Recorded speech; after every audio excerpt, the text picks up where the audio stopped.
panutan, jangan golput. Itu bukan solusi, dengerin spill. Butuh wawasan biasa, ayo cerdas pilih. Demi negeri, dalam masa depan ada di jari jemari.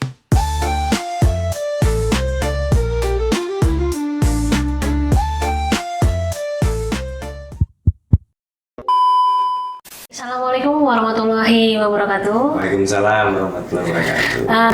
Ketemu lagi dengan kita di KPU Kabupaten Brebes, ada namanya podcast Spill seputar informasi pemilu dan pilkada. Teman pemilih yang kita sayangi dan cintai, kali ini kita diberi kehormatan dari KPU Provinsi, tamu kehormatan kita Ketua KPU Provinsi namanya Pak Handi Triujiono. Selamat pagi menjelang siang, Pak. Selamat pagi, assalamualaikum teman pemilih KPU Kabupaten Brebes, teman-teman Spill seputar informasi seputar pemilu dan pemilihan. Iya, baik. Jadi ini kita terima kasih Pak sudah hadir ke KPU Brebes.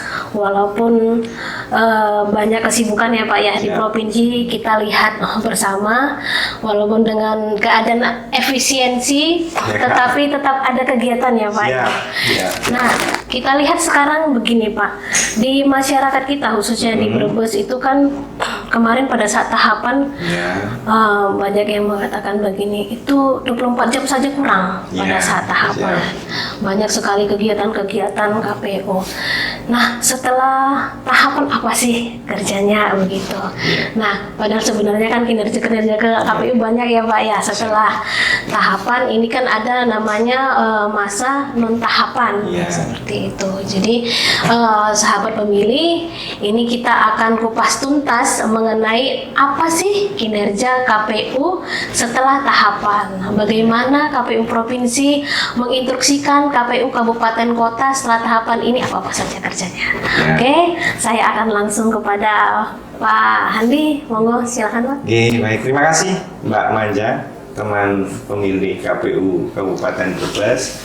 Yang pertama, terima kasih atas kesempatannya untuk dapat berbagi, kira-kira begitu.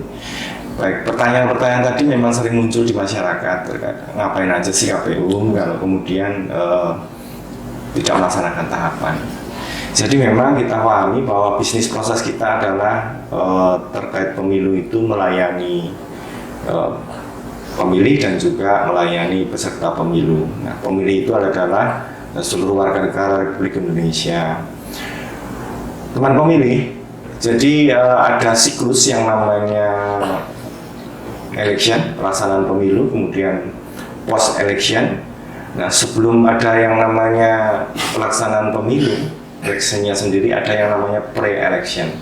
Nah, hari ini kita di posisi tahun 2025 telah menyelenggarakan pemilu dan pilkada secara serentak di tahun 2024. Seperti kita pahami juga bahwa yang namanya pelaksanaan pemilu ini ada yang namanya persiapan-persiapan yang harus kita laksanakan.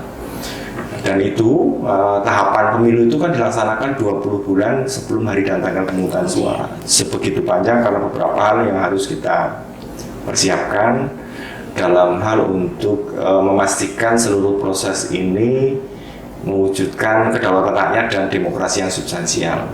Kembali ke persoalan tadi, ngapain aja post election ini? Yang pertama tentu kita mempunyai tanggung jawab terhadap pelaksanaan pemilu dan pilkada itu untuk bisa tersampaikan ke masyarakat. Yang pertama juga terkait dengan post election ini, memastikan pertanggungjawaban terhadap seluruh proses yang sudah dilaksanakan.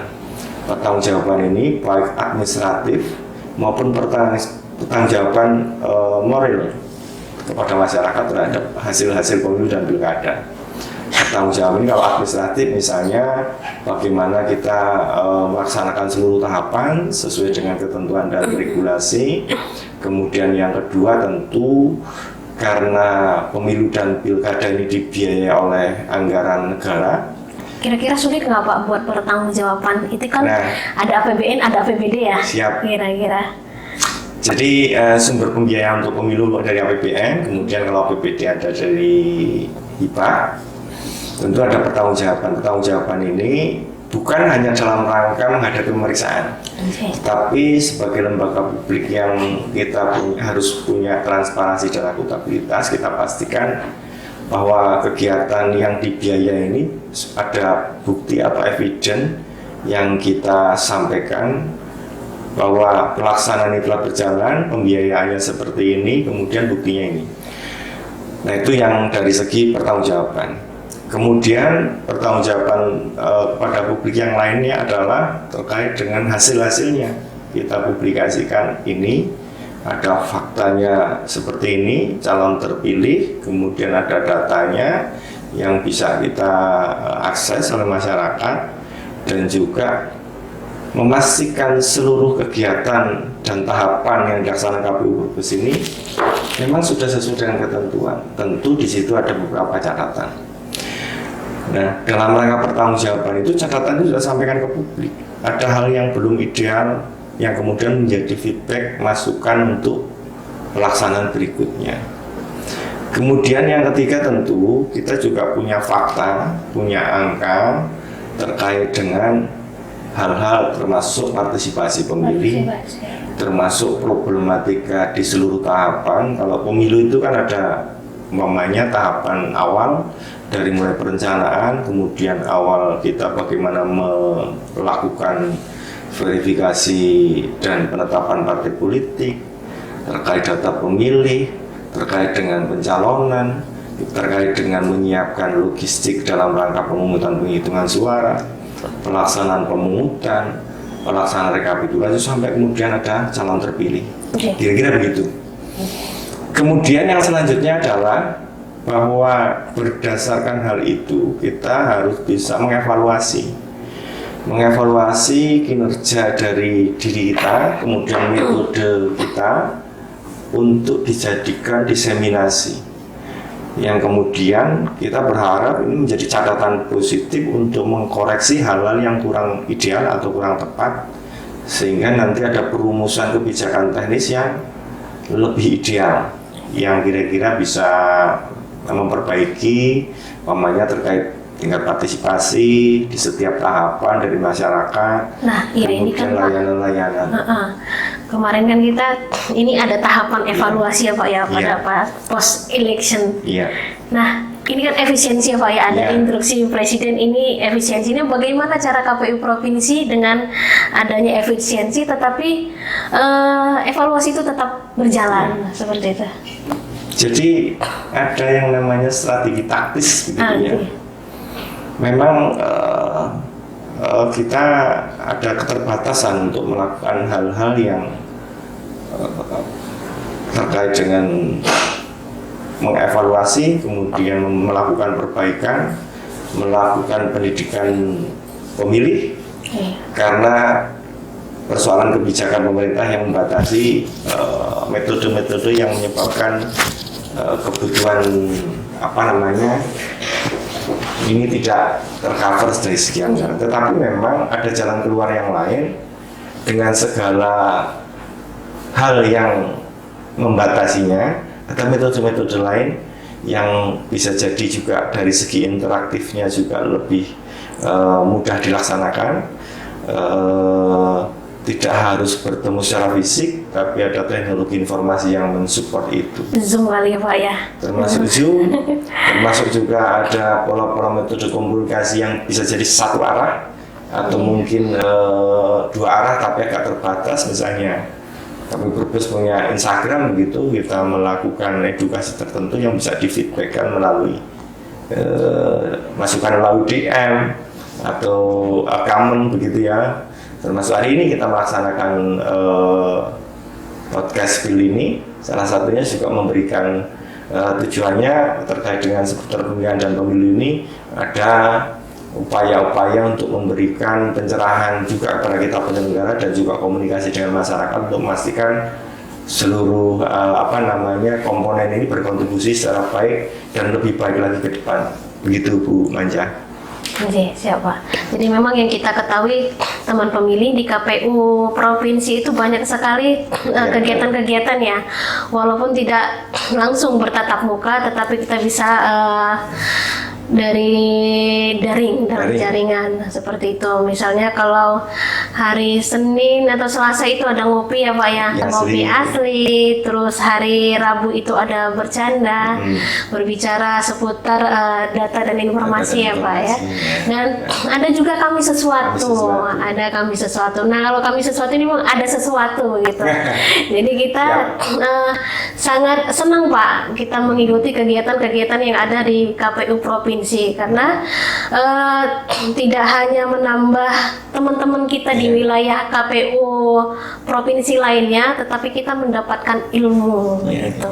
Hampir setiap hari kita Zoom, tapi kita menyenangkan ya Pak, itu sangat menyenangkan bagi KPU Kabupaten Brebes khususnya. Dan ini juga bisa dilihat di kanal YouTube ya Pak ya, bagi teman-teman pemilih yang misalnya ada kejadian khusus pada saat pemungutan suara, bagaimana penyelesaiannya itu bisa dilihat di kanal YouTube. Memang kita sangat apresiasi sekali Pak untuk KPU provinsi, dan ini kita mau contoh. Jadi kalaupun tidak ada dana, tidak memutuskan menyurutkan semangat kita ya Pak ya, tetap kita itu berkreativitas begitu. Nah kalau kita di KPU Kabupaten Brebes Pak khususnya, kan ini kan memang ada tahapan PDPB ya Pak ya. Untuk ini memang PDPB ini dilakukan pada saat non tahapan teman-teman pemilih. Jadi kalau pada saat tahapan kita nggak melakukan PDPB karena itu adalah coklit ya Pak ya. Tapi kalau pada saat PDPB ini kita melakukan itu pada coklit terbatas. Nah ini juga kita siasati Pak. Kita tetap melakukan coktas di tempat yang terdekat. Memang kalau yang jauh kita memang letak geografisnya lumayan ya Pak, yang khususnya kabupaten yang luas itu bisa 2 jam ya Pak, 2 jam untuk menempuh. Tetapi ini tidak menyurutkan semangat kita karena juga nanti akan ada rapat pleno terbuka ya Pak ya, sebentar lagi. Jadi teman pemilih ini dia dari KPU provinsi tetap ada kinerja KPU dan terhibur gitu ya. Dan terhibur. Dan begini Pak, untuk sosialisasi ya Pak ya. Ini kita minta saran nih Pak, karena kan KPU Brebes sebelum di roasting yang lain ya. Jadi KPU Brebes ini kan partisipasinya rendah ya Pak ya, kalau bisa dibilang di bawah rata-rata. Tetapi memang kita bisa dibilang anggaran juga nggak terlalu banyak ya Pak ya. Anggaran tidak terlalu banyak dengan luas wilayah. DPT kita yang gede ini adalah PR Pak bagi KPU Brebes. Jadi kita minta sarannya ini bagaimana supaya partisipasi kita itu meningkat begitu Pak. Terima kasih Mbak Maya. Tadi sampaikan juga terkait dengan pemutahiran data pemilih berkelanjutan, karena itu amanat Undang-Undang 7 2017. Setidaknya saya melihat, karena saya cukup lama di KPU, melihat bahwa terkait dengan partisipasi tadi ya, ini kan bagaimana effort kita post election untuk mengevaluasi itu, kemudian melakukan strategi tertentu. Jadi terkait partisipasi, kalau itu angka kehadiran pemilih ke TPS, itu memang sesungguhnya yang faktor utama yang sudah dibereskan oleh teman-teman KPU adalah data pemilih. Bersihnya data pemilih ini kemudian menjadikan setidaknya angkanya lebih akurat terkait partisipasi. Karena orang yang sesungguhnya tidak berhak itu menjadi tidak terdaftar karena memang sesungguhnya harus dicoret begitu ya, dan itu dibereskan di pemutakhiran data pemilih. Kemudian terkait dengan tadi, kalau bagaimana sih effortnya begitu kan. Nah tentu memang ada banyak faktor yang kompleks terkait dengan partisipasi pemilih untuk dapat hadir di TPS. Yang pertama tentu saya juga dengan tidak mengurangi rasa hormat begitu kan, upaya-upaya yang telah dilaksanakan saya rasa juga sudah sama dengan kabupaten lain ya di KPU Brebes ini. Tetapi memang faktor untuk orang itu hadir di TPS karena memilih itu adalah hak Iya. Sehingga itu salah satu kendala, kecuali kalau kita di tetangga kita di Australia itu kalau memilih wajib. Nah di kita kan tentu menjadi tugas dari penyelenggara, tetapi juga tidak menampik kemungkinan bahwa itu juga menjadi tugas bersama, baik itu peserta pemilu ataupun stakeholder yang lain termasuk pemerintah daerah. Berarti nggak hanya tugas KPU ya Pak ya tugas untuk KPU. partisipasi. Iya, Oke. terkait dengan partisipasi, angka partisipasi. Kontribusi pemerintah daerah kami juga apresiasi terkait dengan data kependudukan yang jauh lebih baik daripada periode sebelumnya. Setidak-tidaknya ini secara statistik akan berpengaruh terhadap penghitungan partisipasi, bersihnya data kependudukan. Yang kedua tentu pada saat election itu ada strategi yang lain yang kita butuhkan memang untuk masukan dari masyarakat. Nah kalau kemudian pre-election ini berarti atau yang hari ini misalnya post election setelah pemilu kemarin atau pilkada juga setidaknya memang ada pendidikan dan edukasi kepada pemilih dengan berbagai metode, berbagai cara sesuai dengan segmentasinya untuk memicu kesadaran terkait pentingnya kedaulatan pemilih ini dimanfaatkan dengan baik. Kira-kira bahasanya begini, ketika kemudian tidak memberikan suara dalam pemilu dan pemilihan, tentu setidak-tidaknya kepedulian terhadap jalannya pemerintah kan juga berbeda.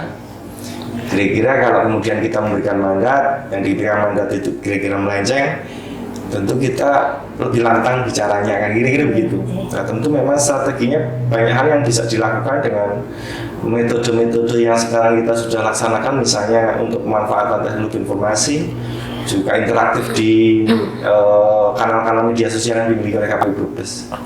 Jadi terus dilakukan komunikasi dua arah dengan masyarakat, tidak hanya pada saat menjelang pemungutan. Nah, iya. Kira-kira begitu Bu Manja.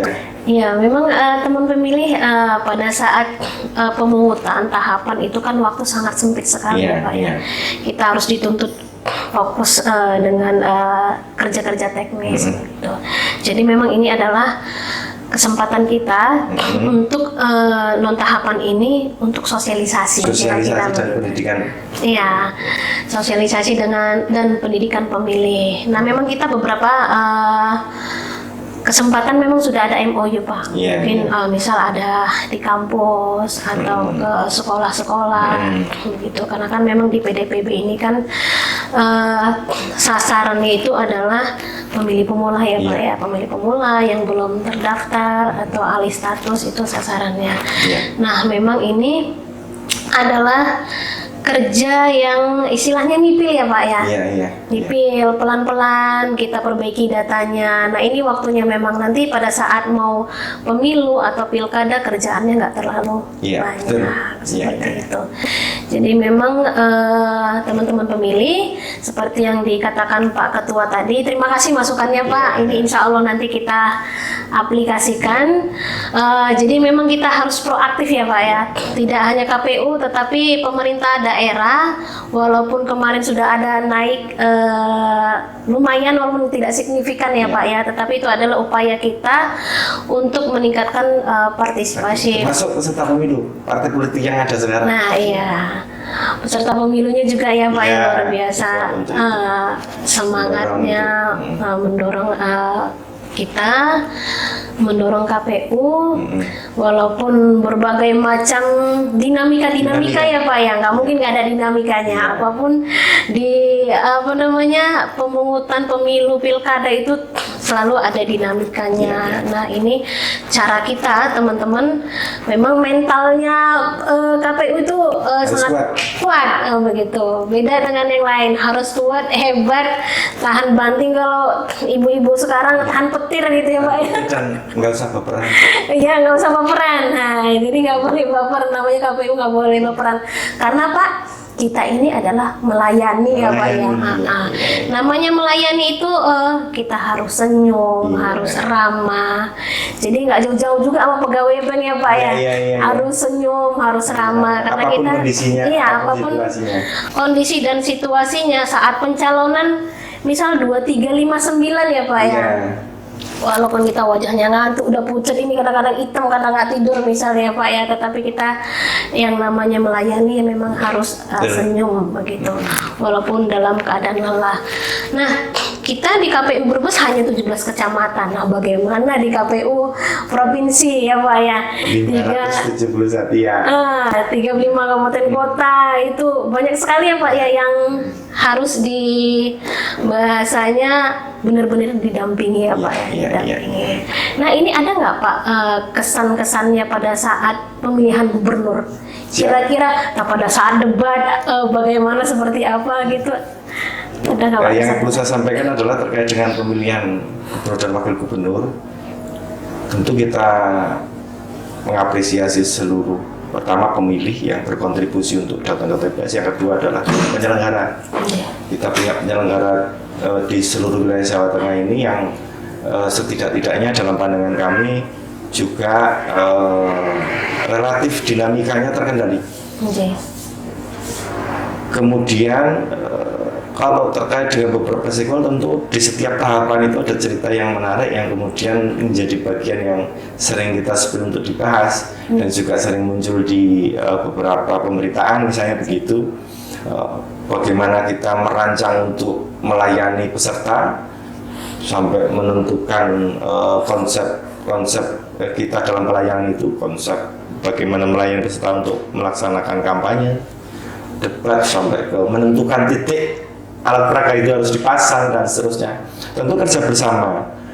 Kita punya dari bawah BPS, BPK, KPU Kabupaten Kota, dan juga tidak lepas juga dari peserta pemilu pengusul, partai politik pengusul yang koordinasi dan kerjasama jauh lebih baik daripada sebelumnya. Begitu kira-kira ada dinamika-dinamika yang tentu kita sampaikan, ada untold story yang kemudian kami tulis. Jadi kalau KPU Provinsi menulis ada terkait dengan dinamika Badan Network, kemudian yang kedua ada banyak ya buku-bukunya Pak ya? Bukunya cukup banyak, ada cerita soal bagaimana sengketa itu terjadi dan ada dinamika yang juga cerita manusiawi, kelucuan-kelucuannya atau kedramatisan-dramatisannya, atau ada peristiwa manusiawi saling jatuh cinta antara penyelenggara. Kemudian ada cerita bagaimana dinamika di Pilgub itu pilkada serentak, respon masyarakat terhadap money politik yang ditulis di novel Ombak dari Utara yang pertama kali kita terbitkan novel versi KPU, begitu kira-kira. Boleh nih Pak, kita dapat hadiah kalau yang komen ya. Oh iya. Nah, ini hal-hal yang menurut saya kita mencoba membungkus seluruh peristiwa dari sisi-sisi yang kita tidak menghilangkan fakta, tetapi membungkusnya dengan setidaknya lebih humanis begitu, dan menjadikan cerita-cerita itu lebih menarik tanpa mendowngrade atau menegasikan pihak-pihak yang mungkin juga punya kontribusi terhadap kekeliruan, kesalahan, dan ketidakidealan. Tentu kami juga mohon maaf atas segala kekurangan dari penyelenggara pemilu dalam melayani itu, melayani masyarakat dan juga peserta pemilu. Tetapi memang yakinlah komitmen kami melayani, tadi sampaikan Pak Manja, itu menjadi bagian passion kami untuk memastikan bahwa pemilu itu juga dilaksanakan dengan baik, tertib, dan riang gembira. Iya, begitu kira-kira Mbak Manja.